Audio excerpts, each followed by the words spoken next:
Hey hey hey, hi everyone. Halo semuanya, teman-teman, sahabat Ea. E E A Ea Ea. Jumpa lagi bersama kami di channel Ea Edwal ya. Apa kabar semuanya? Sehat selalu ya. Hidup berkah selalu, bahagia dan selalu dalam lindungan Tuhan. Amin. Pada kesempatan kali ini, Ea akan melanjutkan kisah tentang Nabi yang dari video sebelumnya, yaitu Nabi yang pertama Adam. Sekarang melanjutkan untuk Nabi yang kedua, yaitu Nabi yang bernama Nabi Idris alaihi salam. Nabi Idris alaihi salam merupakan keturunan dari Kabil dan Iklimah, atau kita sebut putra dan putri Nabi Adam alaihissalam. Kepada keturunannya inilah Idris ditugaskan Tuhan mengajak kepada kebenaran. Nabi Idris adalah orang yang pertama yang menerima wahyu lewat malaikat Jibril ketika berumur 82 tahun. Tak ada informasi tentang lokasi pasti mengenai kehidupan Idris yang ditugaskan untuk membenahi akhlak anak cucu Kabil ini. Ada yang menyebut daerah Munaf, Mesir, namun ada pula yang menyebut Babilonia.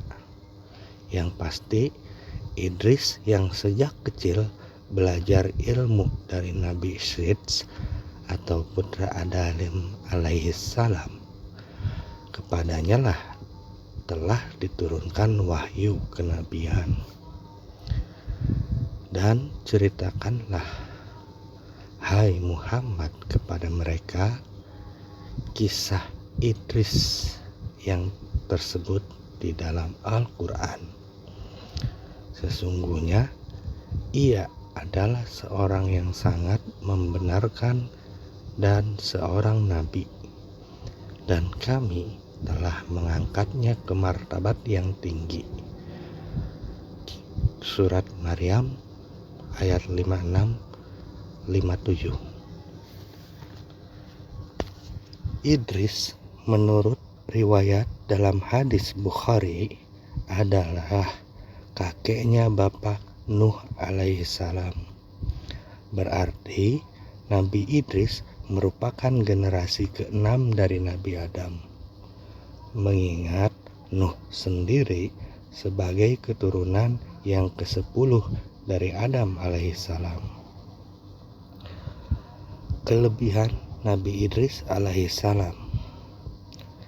Nabi Idris alaihissalam memiliki beberapa kelebihan alias mukjizat dari Tuhan. Pertama, dia manusia pertama yang pandai baca tulis dengan pena. Kepada Idrislah Allah Subhanahu wa Ta'ala memberikan 30 sahifah alias suhuf, lembaran-lembaran ajaran Tuhan, berisi petunjuk untuk disampaikan kepada umatnya. Kedua, Nabi Idris diberi bermacam-macam pengetahuan, mulai dari merancak atau merawat kuda, ilmu perbintangan atau kita bilang ilmu falak, sampai ilmu berhitung alias matematika. Lalu yang ketiga, Nabi Idris sendiri berasal dari kata darasa yang artinya belajar. Idris memanglah sangat rajin mengkaji ajaran Allah Subhanahu wa Ta'ala yang diturunkan kepada Adam dan Nabi Idris, bahkan yang langsung kepada dirinya. Nabi Idris juga sangat tekun mengkaji fenomena alam semesta yang semua merupakan ayat dan pertanda dari Tuhannya.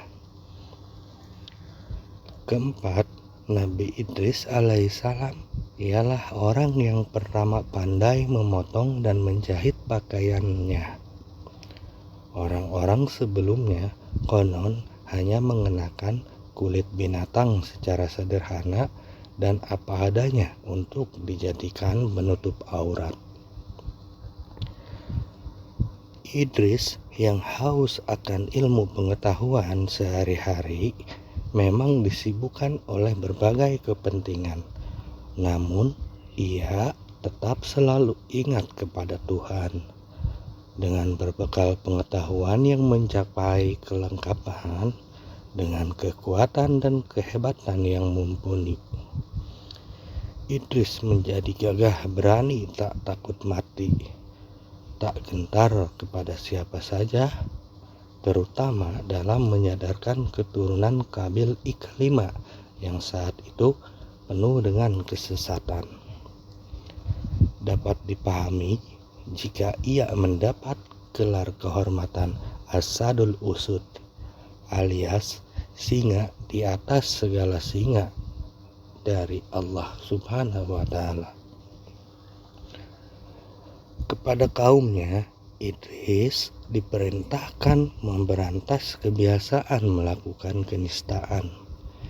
Idris ditugaskan untuk membenahi pekerti rendah, zalim terhadap sesama, suka permusuhan, serta suka berbuat kerusakan. Kepada keturunan Qabil, Idris menandaskan iman kepada Allah bisa memberikan keberuntungan. Untuk itu, wahai kaumku, kata Idris, peganglah tali agama Allah, beribadahlah hanya kepada Allah, bebaskan diri dari azab akhirat dengan cara amal saleh dan kebaikan. Zuhudlah di dunia dan berlaku adil, mengerjakan salat dengan sesuai ajaran Tuhan, berpuasa pada hari tertentu setiap bulan, jihad melawan musuh agama, bikinan setan, serta keluarkan zakat dan sedekah, membantu kaum papa dan kaum yang ditimpa kemalangan. Selain itu, Idris juga selalu menyatakan beberapa pesan kebajikan. Pertama, salat mayit lebih sebagai penghormatan, karena pemberi syafaat hanya Tuhan sesuai ukuran amal kebajikan. Kedua, besarnya rasa syukur yang diucapkan tetap tidak akan mampu mengalahkan besarnya nikmat Tuhan yang diberikan. Ketiga, sambutlah seruan Tuhan secara ikhlas untuk salat, puasa, maupun mentaati semua perintahnya. Keempat, hindari hasad alias dengki kepada sesama yang mendapat rezeki, karena hakikat jumlahnya tidak seberapa. Kelima, menumpuk-numpuk harta tidak ada manfaat bagi dirinya. Keenam, kehidupan hendaknya diisi hikmah kebijakan. Ma'al Anbiya fil Qur'anil Karim ayat 78. Baiklah, sekian sudah kita bercerita kisah Nabi Idris. Sekianlah sudah ya bercerita. Mari ambil pelajarannya.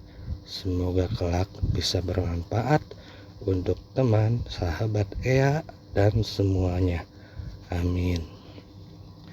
Mohon maaf bila ada kurang atau salah, dan terima kasih atas perhatiannya.